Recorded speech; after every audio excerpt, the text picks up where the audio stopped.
లాగల్ కొట్లాడి ఆవుల కాళ్ళు ఇరగొట్టినట్టు ఇరాన్ అమెరికాలో యుద్ధం పుణ్యాన మనం సుక్కలు చూసే కథ కాబట్టే గా యుద్ధంతో మనకేం సంబంధం? బాంబులేసుకోమన్నామా, బంగ్లాలు గూల కొట్టుకోమన్నామా? వాళ్ళ అణుబాంబులేందో సమర్ పంచాదులేందో గాని ఇవాళ మనల్ని గోసపెట్టబట్టే. నీ కొట్లాట గంగల పోను మా ఒంటర్ల గ్యాస్ బాంబులు వేలిస్తారు కదనయ్యా. ఈడికి సరుకు సోదలు పిటాన పినమై తిప్పలైతుందిరా దేవుడా అంటే ఏకదం నా సిలిండర్ రేటు పెరిగే అదిగిన 60 రూపాయలు. రాత్రి ఇట్లా సాటింపేసిండ్రో లేదో ధరల మంట మండుతూనే ఉన్నది. ఇప్పుడు సిలిండరు 965 రూపాయలు అయింది మన కాడ. ఉజ్వల స్కీమ్ కింద సబ్సిడీ ఉన్నోళ్ళకైతే ఏం ఫరక్ పడది. ఇది ఇండ్లల్ల గ్యాస్ కు.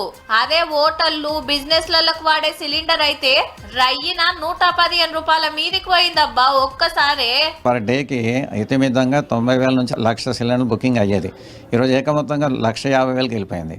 కాబట్టి 50% స్పర్ట్ అయిన మూలన బుకింగ్ లో నేను ఒకరోజు ఇచ్చేది 3 రోజులు 4 రోజులు అయిపోద్ది. అంతగా యుద్ధం పుణ్యమే. ఇరాన్ మీద ఇజ్రాయిలోడు, ఇజ్రాయిలోని మీద ఇరానోడు బాంబులు వేసుకుంటుంది చాలదని గల్ఫ్ దేశాలకు కూడా అంటిపాడాయే. అమెరికాలో యుద్ధ విమానాలకు జాగిచ్చినందుకు Dubai, Qatar, Kuwait, Bahrain, Saudi, Oman కు సూటి పెట్టింది ఇరాన్. అయితే మనకు శాన మటుకు గా దేశాలకెళ్లే ఆయిల్ గ్యాస్ వస్తదాయే. మళ్ళీ ఇప్పుడు హర్మోజ్ జలసంధి మూతబడి ఎక్కడ నౌకలు అక్కడనే ఆగిపోయినాయి.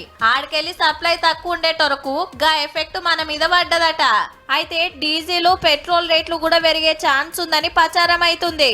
ఈ పరిస్థితి శానొద్దులు ఇట్లనే ఉండేనా అంటే మన దేశానికి మస్తు తిప్పలు వస్తాయని ఆర్బీఐ చెప్పిన మాట. చూడాలే మరి ఏమైతుందో.